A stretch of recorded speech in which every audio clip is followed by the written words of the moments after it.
Hi ಮಕ್ಕಳೇ, ಎಲ್ಲರಿಗೂ ನಮಸ್ಕಾರ. ಇವತ್ತಿನ ನನ್ನ ವಿಡಿಯೋ ಕ್ಲಾಸ್ 9ನೆಯ ತರಗತಿಯ ಭೂಗೋಳಶಾಸ್ತ್ರ ಭಾಗ 2 ಅಧ್ಯಾಯ 30 ಕರ್ನಾಟಕದ ಪ್ರಮುಖ ಪ್ರವಾಸಿ ಕೇಂದ್ರಗಳು. ಈ ಪಾಠದ ಕೊನೆಗೆ ಅಭ್ಯಾಸದಲ್ಲಿ ಕೇಳಿದ ಪ್ರಶ್ನೆಗಳಿಗೆ ಉತ್ತರಗಳನ್ನು ನೋಡೋಣ ಮಕ್ಕಳೇ. ಈ ಒಂದು ವಿಡಿಯೋ ನಿಮಗೆ ಇಷ್ಟವಾದಲ್ಲಿ ಸಬ್ಸ್ಕ್ರೈಬ್ ಮಾಡಿ, ಶೇರ್ ಮಾಡಿ, ಲೈಕನ್ನು ಕೊಡಿ. ಪೂರ್ತಿ ವಿಡಿಯೋ ಮುಗಿಯುವವರೆಗೂ ವಾಚ್ ಮಾಡಿ ಮಕ್ಕಳೇ. ಮೊದಲಿಗೆ ಮುಖ್ಯ ಪ್ರಶ್ನೆ 1, ಖಾಲಿ ಬಿಟ್ಟಿರುವ ಸ್ಥಳಗಳನ್ನು ಸೂಕ್ತ ಪದಗಳಿಂದ ಭರ್ತಿ ಮಾಡಿರಿ. ಮೊದಲನೆಯ ಪ್ರಶ್ನೆ, ನಂದಿಗಿರಿಧಾಮ ಡ್ಯಾಶ್ ಜಿಲ್ಲೆಯಲ್ಲಿದೆ. ಇದಕ್ಕೆ ಸರಿಯಾದಂಥ ಪದ ನಂದಿಗಿರಿಧಾಮ ಚಿಕ್ಕಬಳ್ಳಾಪುರ ಜಿಲ್ಲೆಯಲ್ಲಿದೆ. ಎರಡನೆಯ ವಾಕ್ಯ, ಅಬ್ಬಿ ಜಲಪಾತ ಡ್ಯಾಶ್ ನಗರದ ಸಮೀಪ ಇದೆ. ಸರಿಯಾದ ಪದ ಅಬ್ಬಿ ಜಲಪಾತ ಮಡಿಕೇರಿ ನಗರದ ಸಮೀಪ ಇದೆ. ಮೂರನೆಯ ವಾಕ್ಯ, ಕರ್ನಾಟಕದ ನಯಾಗರ್ ಎಂದು ಡ್ಯಾಶ್ ಜಲಪಾತವನ್ನು ಕರೆಯುತ್ತಾರೆ. ಸರಿಯಾದ ಪದ ಕರ್ನಾಟಕದ ನಯಾಗರ್ ಎಂದು ಗೋಕಾಕ್ ಜಲಪಾತವನ್ನು ಕರೆಯುತ್ತಾರೆ. ನಾಲ್ಕನೆಯ ವಾಕ್ಯ, ಗೋಕರ್ಣದ ಸಮೀಪ ಡ್ಯಾಶ್ ಬೀಚ್ ಇದೆ. ಸರಿಯಾದ ಪದ ಗೋಕರ್ಣದ ಸಮೀಪ ಓಂ ಬೀಚ್ ಇದೆ. ಐದನೆಯ ವಾಕ್ಯ, ಅರಮನೆಗಳ ನಗರ ಎಂದು ಡ್ಯಾಶ್ ರನ್ನು ಕರೆಯುತ್ತಾರೆ. ಸರಿಯಾದ ಪದ ಅರಮನೆಗಳ ನಗರ ಎಂದು ಮೈಸೂರನ್ನು ಕರೆಯುತ್ತಾರೆ. ಇನ್ನು ಮುಖ್ಯ ಪ್ರಶ್ನೆ 2, ಈ ಕೆಳಗಿನ ಪ್ರಶ್ನೆಗಳಿಗೆ ಸಂಕ್ಷಿಪ್ತವಾಗಿ ಉತ್ತರಿಸಿ. ಆರನೆಯ ಪ್ರಶ್ನೆ, ಪ್ರವಾಸ ಮಾಡುವುದರಿಂದಾಗುವ ಪ್ರಯೋಜನಗಳೇನು? ಉತ್ತರ, ಪ್ರವಾಸ ಮಾಡುವುದರಿಂದಾಗುವ ಪ್ರಯೋಜನಗಳೆಂದರೆ ಮನಸ್ಸಿಗೆ ಸಂತೋಷವಾಗುವುದು, ಜ್ಞಾನ ವೃದ್ಧಿಯಾಗುವುದು, ಆರೋಗ್ಯ ವೃದ್ಧಿಯಾಗುವುದು, ಮನಃಶಾಂತಿ ದೊರೆಯುತ್ತದೆ, ವಿವಿಧ ಸಂಸ್ಕೃತಿ, ನಾಗರಿಕತೆ, ಜನಜೀವನ, ಹವಾಮಾನದ ಬಗ್ಗೆ ತಿಳಿಯುವುದು. ಇನ್ನು 7ನೆಯ ಪ್ರಶ್ನೆ, ಯುನೆಸ್ಕೋದ ವಿಶ್ವ ಪರಂಪರೆ ಪಟ್ಟಿಗೆ ಸೇರ್ಪಡೆಯಾಗಿರುವ ಕರ್ನಾಟಕದ ತಾಣಗಳು ಯಾವುವು? ಉತ್ತರ, ಯುನೆಸ್ಕೋದ ವಿಶ್ವ ಪರಂಪರೆ ಪಟ್ಟಿಗೆ ಸೇರ್ಪಡೆಯಾದ ಕರ್ನಾಟಕದ ತಾಣಗಳು ಹಂಪಿ ಸ್ಮಾರಕಗಳ ಸಮೂಹ 1986, ಪಟ್ಟದಕಲ್ಲಿನ ಸ್ಮಾರಕಗಳ ಸಮೂಹ 1987, ಇನ್ನು ಪಶ್ಚಿಮ ಘಟ್ಟಗಳು 2012, ಹೊಯ್ಸಳರ ಕಾಲದ ದೇವಾಲಯ 2014, ಶ್ರೀರಂಗಪಟ್ಟಣದ ಸ್ಮಾರಕಗಳು 2014, ಡೆಕ್ಕನ್ ಸುಲ್ತಾನರ ಸ್ಮಾರಕಗಳು ಮತ್ತು ಕೋಟೆಗಳು 2014. 8ನೆಯ ಪ್ರಶ್ನೆ, ಬೆಂಗಳೂರಿನ ಆಕರ್ಷಣೀಯ ತಾಣಗಳನ್ನು ಹೆಸರಿಸಿ.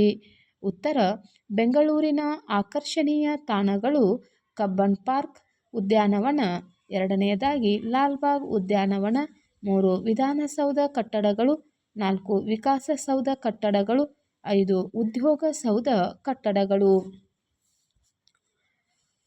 ಇನ್ನು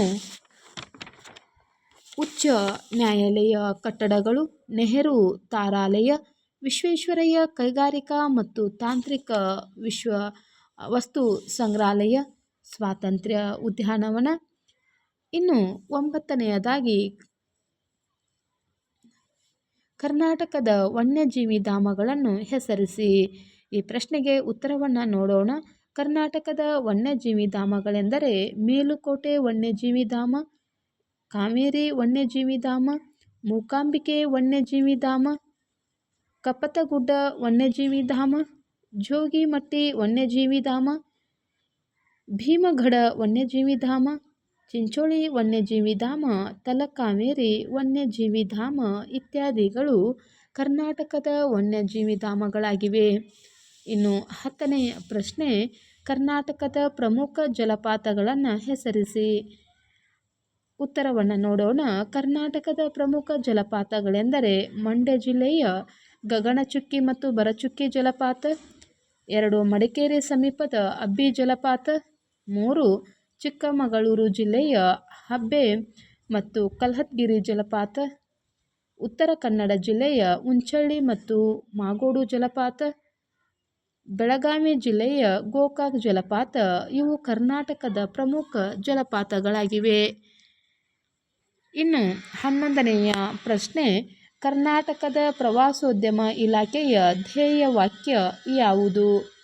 ಉತ್ತರ ಒಂದು ರಾಜ್ಯ ಹಲವು ಜಗತ್ತುಗಳು. One state many words. ಇದು ಕರ್ನಾಟಕದ ಪ್ರವಾಸೋದ್ಯಮ ಇಲಾಖೆಯ ಧ್ಯೇಯ ವಾಕ್ಯವಾಗಿದೆ. ಇನ್ನು ಈ ಪಾಠದ 3ನೆಯ ಮುಖ್ಯ ಪ್ರಶ್ನೆ ಹೊಂದಿಸಿ ಬರೆಯಿರಿ.